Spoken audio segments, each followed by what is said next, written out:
Let's keep reading Totally Freaky. We are up to Dreadfully Dangerous. My class and dwarfs are down at the beach. It's an alien beach, though, and not quite the same as home. The sand is deep purple, and yes, it's wriggly. It lifts and squirms around as if it's alive and tickles my 20 toes. Children, says Thomp, her eye beaming at us, we're going to study shells, rocks, and everything concerned with the beach. We walked in pairs behind her. I have an urge to break away, to run across the purple sand to where I can see surf rolling in.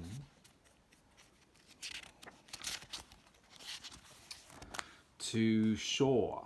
I want to swim, to catch the waves. The waves are pale blue and look like huge crystal caves with white frothy foam on top. They curl and squirm and have a menacing look that earth waves don't have, but they're still waves. I could ride one if I just had a surfboard. I could swim. We have gathered in a group some distance from the water. At a signal from Thomp, we all sit down. I run my 20 green fingers through the fine sand. Little rivers of it circle my fingers like rings. Thomp talks about twiggle shells and rocks. She gestures for us to stand, and we follow her along the beach. Thomp points to a huge flat shell. It's long, pink and shiny, and about the size of a table. I have never seen a shell this size. Then she talks about strange sea creatures that live in the ocean, like the 8-eyed Bontostippus and the gentle Quonks. Quonks are little saucer-like creatures that munch rocks. I listen to her, then switch off. I turn and stare at the ocean. Those waves look very tempting. Are you listening, Earth Boy? Thomp just asked you about marine life on Earth. It's Waffle, showing rows of yellow teeth in a twiggle sneer. Ah, marine life on Earth, I say, and start to think. 40 eyes are focused on me. Well, we have fish that live in the ocean and in rivers. They have 2 fishy eyes. Sometimes they're silver and sometimes they're other colours. They go well on this planet because if you catch them, then they wriggle. And we have sharks. They like to bite you on the bum if they get a chance. Oh, I forgot. You don't use toilets, so you don't have proper bums on this planet. I try to remember other interesting things about the ocean. Also, I say, we dive into the water and go swimming and splash around. Sometimes we go surfing. It's terrific fun. Fun? You keep talking about surfing and fun, but you're supposed to study when you're a child. There's no time for fun, says Bella. That's true, Frogface, says Thomp. When you're grown up and have a career, you can take a little time off to go on holidays and have fun, as you call it. But even then it should be educational.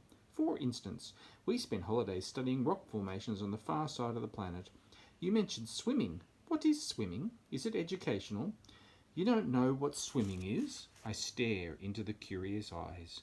You know, it's when you float around in the water and push your arms out in front of you, one after the other, kick your legs, and then you move.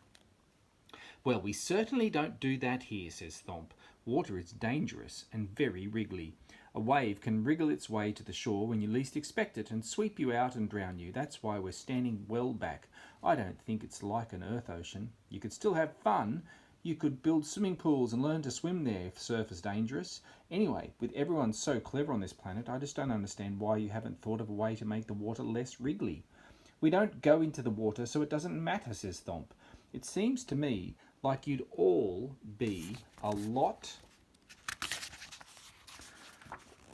happier if you took a few chances and learnt to do fun things, I whisper to Dwarf, who nods his head slowly. I heard that, and we're quite happy, thank you, hisses Waffle. You'd be a lot smarter if there wasn't this silly Earth custom of having holidays and fun instead of studying. Well, I'd rather be dopey than serious all the time, I reply. Would you just, says Waffle, flashing his yellow teeth angrily at me. Yes, I would, I say, and flash my yellow teeth back at him. Stop that, says Thomp, waving her fingers at us. Now, be careful, class. She says, I want to show you some shells closer to the shore, but on no account move away from the group. Waffle is very annoying. He really can't stand me, and every time Vella smiles at me, He gives me a rotten alien shove. So far, I've been polite, though I'd love to shove him back. As we stroll along the purple sand, Vella smiles at me again. Orange stripes appear on each cheek. I could feel embarrassed, but I don't, and my own cheeks feel strange, so there's every chance they've changed colour too. Waffle makes a sort of growling noise. He reaches for me and shakes my skinny shoulders. I start to wish Terminator was here. He'd set Waffle straight. Dorf suddenly rushes over and makes a similar growl. He gives Waffle a huge push. Waffle loses his balance and trips on a sloping rock. He rolls down it, then falls backward, close to where the waves are breaking onto the beach. Suddenly, a large wave curls its way towards him. It all happens so quickly. The wave extends long, wriggly fingers of foam, lifts Waffle up from the sand, and sweeps him out. "Help! Help!" he screams.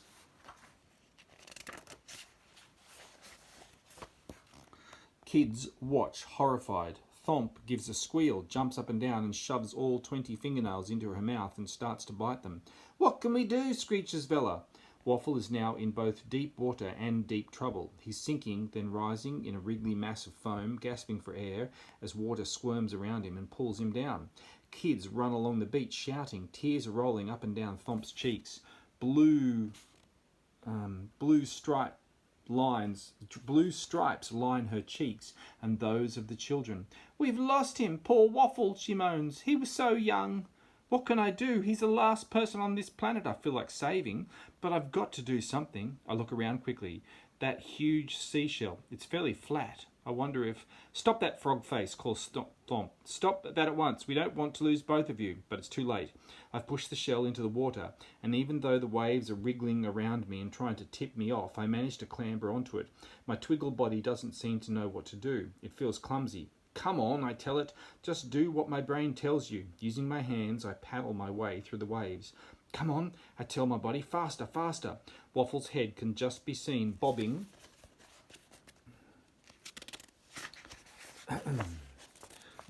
above the foam. I dart this way and that between waves that reach out for me like wriggly spaghetti. "Save me," gasps Waffle. Waves curl and squirm around me. Right now, it's very cool having 20 fingers and 20 toes. My body isn't used to all this exercise, and I need every one of them to help me paddle out to where Waffle is struggling. I zigzag this way and that between the waves. Finally, I reach Waffle. His face has changed colour from green to pink. I think that might be a bad sign. He tugs at me. "Stop it," I say to him. "If you pull me over, we've had it." I manage to grab him by his tunic and drag him onto the shell. He lies there, gasping for breath. Now I have to get this shell back to shore before the water tips us out. I swivel the shell around as if it were a surfboard. It does a half turn, then suddenly the squirming water picks it up and carries us further out to sea. But there's a big wave coming, one that looks as if it's headed for the shore. Now, as long as it doesn't wriggle too much, we're finished, Waffle groans and spits out a mouthful of water. "Not yet," I say. "Hold on tight." The wave rolls in, catching our shell. "Start paddling," I say to Waffle. "Copy what I do." I kneel down low, my fingers pushing hard against the water. Waffle hesitates, then does the same. We are carried on the crest of the wave, back to the shore. Kids cheer and jump up and down as the shell deposits us on the sand. Thomp runs forward and quickly pulls us clear of the long streams of water curling their way towards us, trying to pull us back in. I am speaking both as Waffle's father and president of the school councils of Twiggle. I want to thank you, Earth Boy, for saving my son. Never on this planet have I seen such courage. It's the next day, and a special school assembly has been called. My alien parents have come along. Orange stripes line their cheeks. I must have got to them. Sunlight pours through the transparent jelly ceiling of the large oval hall. It is filled with children and their parents. I'm standing at the front with Waffle's dad, feeling extra special. I've done Earth proud. "We believe that the wormhole transporter from our planet to your home planet is just about ready for action. So there's every chance you'll be home soon. But before you leave, how can we reward you?" I don't have to think too hard about this. I'd like all the kids to have a holiday, to have a fun day. I'll teach them how to play with a ball, and maybe if you can find me a river where the water isn't quite so wriggly, I can teach some of them how to swim. The assembly hall is silent. Then kids and teachers begin to murmur to each other. Waffle's father shakes his head. His eye bulges and rolls around. I don't know, he says. A holiday? Learning how to, what did you call it? Swim and playing? All that learning time spent having he screws up his eye. Fun? And if it works out, I continue, maybe you'll go easier on the kids. Let them have a day or two of fun each week. They can still get their studies done. They may even work harder if they know they get to have a break now and then. Everyone begins to talk at once. Waffle's dad puts up his hand to stop the chatter. Well, I don't quite agree with this, but I gave my word. The Earth Boy saved Waffle's life, and this is what he's asked for. Besides, it's just for one day. From the centre of the hall I hear a few cheers. It's Dorf and Vella, and though it's hard to believe, Waffle. In fact, my whole class is cheering. I spend the next day by a river lined with waving blue trees.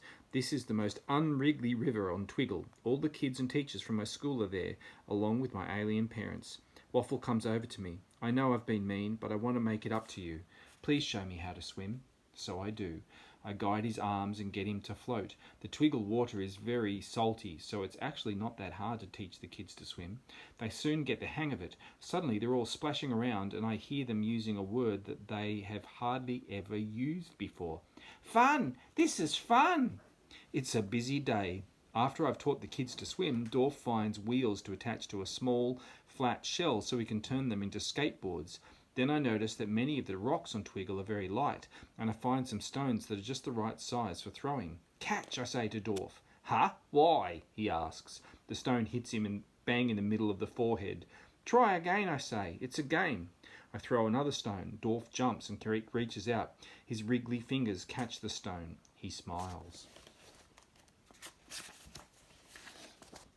Now, throw it back to me, I say. Other kids join in. A lot of them manage to dent their foreheads while they get the hang of it, but it's not long before they get the idea of what throwing a ball to each other is all about.